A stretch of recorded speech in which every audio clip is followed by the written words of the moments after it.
So greetings, Purim Sameach, happy Purim. It felt important for us to share with you some Purim greetings.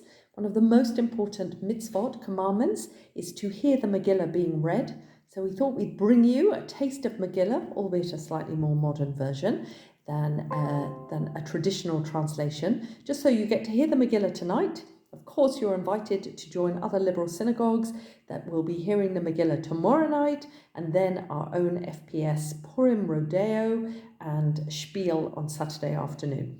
For now, we're sitting in front of the small ark, Ivdu et Adonai b'simcha, worship God with joy, and as we are in the month of Adar and attempting to celebrate Purim, albeit with all that's going on around the world and us all thinking, what new tyrant we have now for our current Haman, let us go straight into the Megillah, the book of Esther.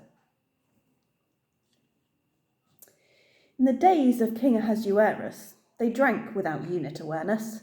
The satraps and princes ate shalshik and blintzes and talked about Queen Vashti's fairness. They feasted in Shushan the palace. Each man had a solid gold chalice and spent night and day knocking back Chardonnay and a very fine bourbon from Bad Dallas. After filling his goblet with whiskey, the king was predictably frisky. He said, "No one's seen such a wife as my queen, so I'm going to try something risky." Queen Vashti was called to the party, while the king grew increasingly hearty, saying, "Let her come wearing an outfit that's daring. I want her to look downright tarty." Resplendent with eye kohl and rouge, Vashti answered, "I'm nobody's stooge. The king is a boozer, a nerd and a loser, and only his chutzpah is huge." The king was both angry and grieved, and his hotshot advisers were peeved. They called Vashti seditious, rebellious and vicious, and this is the plan they conceived. "Get rid of the queen and don't tarry, and sir, you should quickly remarry."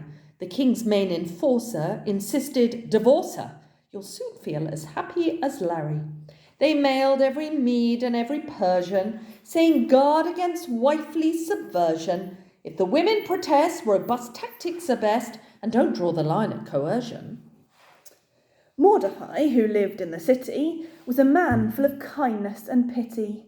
He loved Torah and peace, and he brought up his niece, who was lively, good-natured and pretty. He called for his niece, and he blessed her. He said, "I've a plan, dearest Esther. I've thought up a ruse, and it's good for the Jews. All it takes is a bullish investor." "Now, you are my pearl and my treasure, an asset in truth beyond measure. I don't wish to scare you, but I mean to share you. Our aim is His Majesty's pleasure." Esther moved to the king's royal quarters, where Persia's most glamorous daughters used oils and cosmetics and tantric athletics, enjoying the natural hot waters. The king said, "This Esther's appealing. Let her put on a dress that's revealing. When she's on my divan, she'll think, 'What a man.' There's a looking glass, too, on the ceiling." To Mordecai, Esther was loyal. She submitted to being a royal. It was hardly devotion, but clearly promotion, so Esther tried not to recoil. 2 chamberlains meanwhile conspired. The death of the king they desired, but Mordecai heard, and their plan was deterred, and he told them, "Go home, you're both fired." There rose shortly after to power a certain man haughty and sour. He was Haman by name and was greatly to blame, making poor people grovel and cower. Now Mordecai wouldn't kowtow. Before God alone he would bow.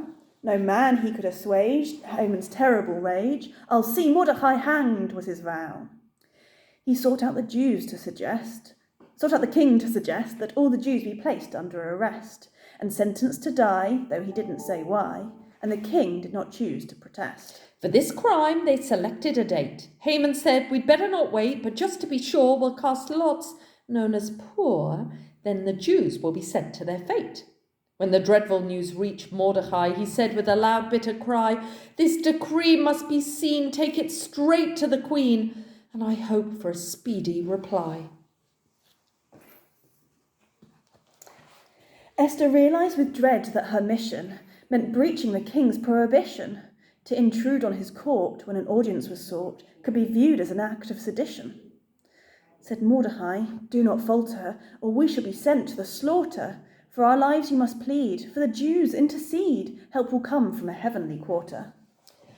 This prospect, she said, I don't relish, unless the king's minded to cherish, but I'll make the approach, and this subject I'll broach, and then if I perish, I perish. Esther fasted 3 days and 3 nights, shunning all culinary delights.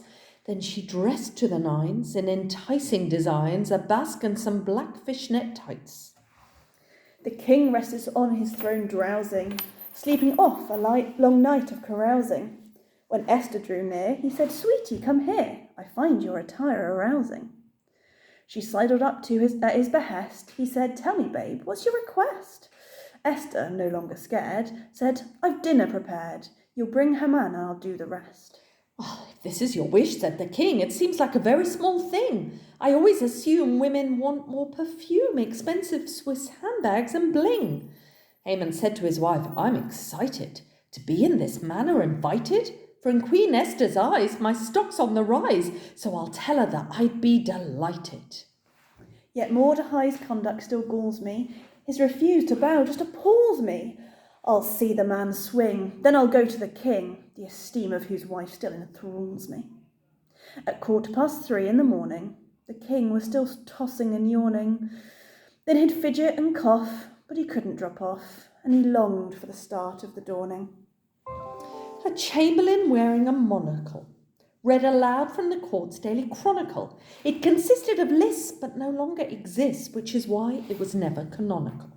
The chamberlain said, "Here's a nugget, and nobody's bothered to plug it, but the Jew Mordecai foiled an evil plot by installing a wire to bug it." "So the plot," said the king, "was recorded. It was traitorous, wicked and sordid. But the plotters were sacked and their telephones hacked by a man we have not yet rewarded. Send for Haman, the man I rely on. He may have some thoughts I can try on. He can be quite grim, but I get on with him, so long as I don't mention Zion." Although he found Haman unnerving, he said, "There's a man most deserving, so help me devise some acceptable prize, as his loyalty's truly unswerving." So Haman considered, and duly he thought, "This refers to yours truly. I'll soon be raised high. Then I'll show Mordecai how I punish the proud and unruly." He said, "Gladly, sir, I'll be your mentor. Clothe the man in Chanel and Lorenta. Select a fine horse, your own stable, of course, and he'll ride through the town's Arndale centre." "Your idea is too good to waste," said the king, "and much to my taste. To Mordecai go, and I'll fix it just so. Now off with you, Haman, make haste." Haman went, but his language was blue. He hated. His hatred, if anything, grew. He cursed his bad luck, cried, "WTF, I'll soon be revenged on that Jew." When Mordecai mounted the steed, he said, "Here's a turn-up indeed. I'm not an equestrian, just a Red Sea pedestrian. Shank's pony is all that I need." At the banquet of Esther the Queen, there was sushi and nouvelle cuisine, chopped liver and bushed, and Bloom's garlic vushed, and a jelly without gelatine. The king, amidst drinking and laughter, said, "Esther, just what are you after? Is it diamonds or land or a colliery band or some other gift even dafter?" Then Esther got down on her knees, saying, "Husband, be serious, please. You accepted a bribe to extinguish my tribe. Alas, what dark hours are these?" The king pleaded incomprehension. He asked, "What's this bribe that you mention? My dear, you're my wife. Any risk to your life would bring on my old hypertension." Said Esther, "This Amalekite is the man that I would have you indict." The king said, "No kidding? Well, I'll do your bidding. Now get Haman out of my sight." The king then stormed into the garden. He could feel all his arteries harden. Haman sat next to Esther, which greatly distressed her, and asked her to plead for a pardon. When the king very shortly returned, his anger now kindled and burned. Barely catching his breath, he said, "Put him to death, and consider this banquet adjourned." The prospect for Jews now looked healthy, and Mordecai grew very wealthy. For the king now despised the plot Haman devised, said, "Damn, but this bastard was stealthy." Royal letters were sent near and far, regarding the month of Adar. The plot was depraved, but the Jews would be saved, for in Haman it was au revoir. There followed a great deal of fighting, which was triggered by Haman's inciting. But to Esther's relief, Haman's men came to grief, and she put the whole thing down in writing. Esther wrote in a detailed report how Mordecai managed to thwart those evil intentions by bold interventions and rose to distinction at court.